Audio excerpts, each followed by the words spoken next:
We finally got it. Yes, we finally got that large drop to the downside that we were ready and waiting for on Bitcoin. But with this large drop, I am not here to celebrate. I am here to actually prepare you for the next large move to come. Because this for me just provides even more opportunities. So we are not going to get ahead of ourselves. We are going to focus together today on the charts, why I am currently still looking for lower. I'm going to be explaining to you where, and why the higher term time frame bearish bias still remains intact, and I still remain with the same focus, to be honest with you. And again, I'll be explaining exactly where I'm looking for next inside of this video to you. So I want to pick up where I left off my last Bitcoin analysis for you on YouTube. And that was, of course, talking you through why I had just shorted Bitcoin and why I was looking for a larger drop to come. At that time, we had just formed the swing failure pattern. If I show you on the chart, seems like a long time ago, right? I'm not doing that much YouTube updates anymore. I'm mainly just doing updates inside of the Champions membership. And if we remind ourselves back here, we'd just formed the swing failure pattern of the high and then the retests. On that retest here, we had formed very large bearish divergences. And then as we started to pull back here along this section of the chart, it's like I was analyzing the order flow and telling to the champion members, for me, the open interest that we're seeing here is very bearish. And this was an interesting one. It actually sparked a lot of good conversation because we were seeing a lot of longs opening. So if I just highlight to you, in this section, we were seeing a lot of longs open. And it's like I was telling my team, this is, in my opinion, very bearish. Why? A lot of people are under the standing of, if we're seeing a lot of longs opening, that's good, right? That's, bullish. But I'm basically bringing this to like a bit of a market maker's way of thinking, that if we're seeing a lot of longs opening, the context of the market is bearish. I've been telling you, I've been higher term time frame bearish on Bitcoin for the past month. This has not changed. This was before that large drop that we saw, reminding you over on Twitter, right? I remain bearish. I predict we will make another monthly low, right? Everything from my technical analysis is telling me that we will go lower. So from me, the signs were here for that drop. And we saw, with all the technical analysis pointing bearish, so many longs opening. So for me, that's why I refer to them as like the crazy longs, not correctly reading the market. Of course, I could have been wrong, right? I could have been wrong and we got a very large pump to the upside. And then, I would have held up my hands and say, hey, I got that wrong. But we can see we did get that play out. The short did play out. Of course, the next video after this was explaining why I was expecting another large drop on XRP. Of course, that drop on XRP came too. But yeah, here focusing on Bitcoin, the signs were there. That's all I'm going to say. The signs were there. And, I've been very transparent about my bias of why it was bearish, why I was expecting lower. And, now that's came, I want to explain, what I'm looking for next. There's one very quick 30-second thing that I'd like to explain. And that is this large drop, how it went through every level that we had. And I would just like to play you this quick 10-second clip for you so you can fully understand. And we know if we lose this low, then yeah, really I really wouldn't be surprised to see $24,000. We have obviously got some levels where we can be of interest, but I wouldn't be surprised to see $24,000. And so this was taken from a daily morning live stream update. Every day for the Champions members, we have a live stream updating them on the market. And this was a very good timing of this one, right? Before the drop, I was explaining to my team while still trading around there at 29,000. While I really am not going to be surprised if we go straight to 24,000. As you can see, there's a lot of levels there, right? We had a lot of levels prior to 24K. But for me, the context of the market, looking at the order flow and just realizing that, again, I want to always remind you of this. Just because we have a lot of levels, okay, just because we have a lot of levels doesn't that mean that they equal strong support or that we are going to trade them. The context of where we are and where we are coming from is important.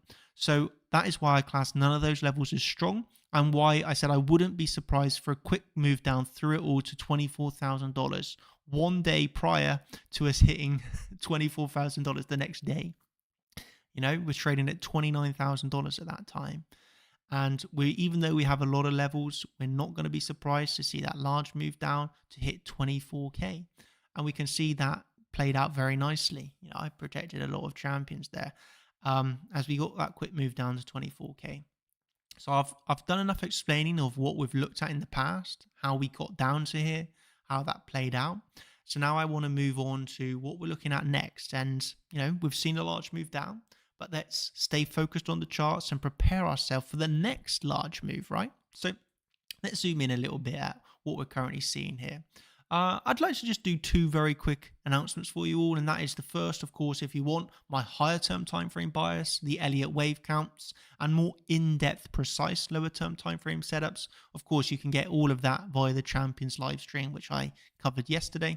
And the final, last one that I want to mention here is the man, the myth, the legend, Igor has returned. He's obviously been away on holiday, but he is back with us all. So you have the full team of coaches back and fully active. All of us have taken the holidays of this year. So now you got myself, Igor, Rivalry, and Severon absolutely fully focused for you all, analyzing the markets every single day of the week. So yeah, that's a lot of good news as we start to look towards the end of the month and the next big opportunity. So here I'm going to stick on the 1 hour chart. Actually, I'm going to start here on the 4 hour chart and just zoom in ever so slightly. I'm going to add on a very important NPOC that I'm looking at slightly below us. Okay, so here we can see this NPOC coming in at around $24,851. This NPOC is found via the latest EXO template that I have released on the website. So this NPOC there at 24,851, I really like this NPOC because of the way it lines up with our third touch setup. This is another strategy that we teach. But this lines up with our third touch setup as well as a Coinbase. If you notice, the Coinbase low is ever so slightly different. So it lines up with Coinbase lows. It lines up with the CME actually potentially coming down to take its low from the 15th of June. And then, of course, Bybit itself coming down to hit that NPOC. So that's my next level of real big interest to the downside. Of course, locally, we have the simple sideways range from low to high. So we have our simple sideways range, which is absolutely more than acceptably tradable. We can see the respect of the middle of the channel is just absolutely lovely. But we got that in its smaller internal range, moving on to the larger level of the naked point of control below us. Then, of course, it's a free fall to the downside from there. This is our last level of support. It is a nice level, I'm not going to lie, but it's our last level before really a very, very large move down. But yeah, no, we're not going to get too carried away here, right? Above us, I'm very interested in the CME chart because of the CME gap that formed on Friday. So for me, of course, we just looked at that mini range high, which fits in nicely with this CME gap. So we got two very big CME gaps to be aware of, right? We got this one down at $20,000 and we got that one above us now sits at around $27,000. So the way that I'm approaching this market right now is very similar to I have for the rest of the month and the month before that, right? I still remain higher term time frame bearish, still remain in my short trades because I've not seen a single sign of strength. Some might argue this long wick is a sign of strength. For me, it's not. I've not longed this wick. Okay, so what I'm waiting for now is patience. Okay, I'm remaining patiently, or as we refer to it as patiently, because we get paid via this patience. And I'm waiting for the next setup to come to me. Right now, from my perspective and analysis, this is a little bit of a gamble situation. I could punt along here, I could punt a short here. It's a bit of a 50-50. So I would wait to, preferably, of course, see a drop to the downside. Let's see if we can test the NPOC. Or a rise to the upside. I'm comfortable to see that. Which my interest would be if we get this rise, what really goes on here at the CME gap. And if we can fill that gap, then yeah, that's going to be our first initial sign of strength. But of course, if we reject at it again, that's another compounding short trade opportunity. So that's the way that I'm approaching the market currently on a lower term time frame. I still have my higher term time frame bias and perspective. Okay, that's not changed yet. then I start to look at the lower term time frame. That's where I'll analyze things such as the order flow, right? So you can see back on the 10th, telling my team, we're just seeing crazy amount of longs opening. Look at the open interest. Look at the delta. Look at the CVD. So I'm looking at the lower term time frame order flow, bringing that to a higher term time frame bias, with a mixed in with a little bit of range theory, to provide me my next best trading opportunity, which for me right now would be the NPOC, to be honest with you. Okay. Alternatively, I'm happy if we do get that rise, and if we do, I'm looking for that CME gap reaction. Where, as always, when we approach these CME levels, when we approach these NPOCs, I will be reviewing the order flow and making an informed decision at the time. So, of course, this is a potential long opportunity. Just as I had a potential long opportunity back down here on Thursday of a potential swing failure pattern of the swing failure pattern. Okay, so when we hit those levels, I need to make an informed decision. As we hit that level, I updated my team. This would have been back on the, just before that drop, as we were coming down for that potential SFP of the SFP. I'm telling my team, as we hit that level, not long in here, I'm going to remain looking for lower prices. And of course, naturally, we started to come down. And then from here, 27,500 to 24,000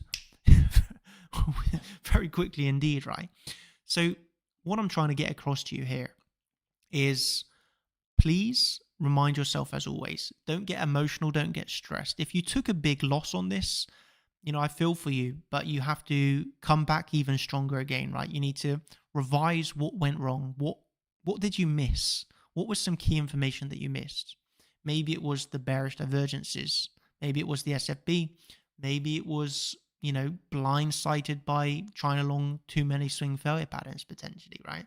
So if you made some mistakes, try and review it yourself. And if you'd like help on that, then of course the Champions membership, you can see what I was looking for and why I did not, long that second SFP of the SFP, for example, and how that comes together to then provide, your bias, your opportunities, and why you remain patient for the next best trade setup. So, final words for me will be, if you want to see more from myself, if you want to see more from the team, you can obviously get that over via chartchampions.com. That's where we got the trading updates. It's where we got the whole educational library. Of course, we do now live trading. So if you want to see live trading, dedicated altcoin live streams, we're adding new features to the website regularly, and, a lot of happy champion members, of course, with the calls that we've been given. So, I hope that you've enjoyed this video. I hope it's made sense. If you want to get more in depth, you know where to get it, chartchampions.com. I want to wrap up here. I'm just going to say thank you ever so much. On the next video, I might cover XRP again. Let me know what you'd like to see in the comments down below. I'm going to say there, thank you ever so much. Cheers, everybody. And that's me signing out. Goodbye.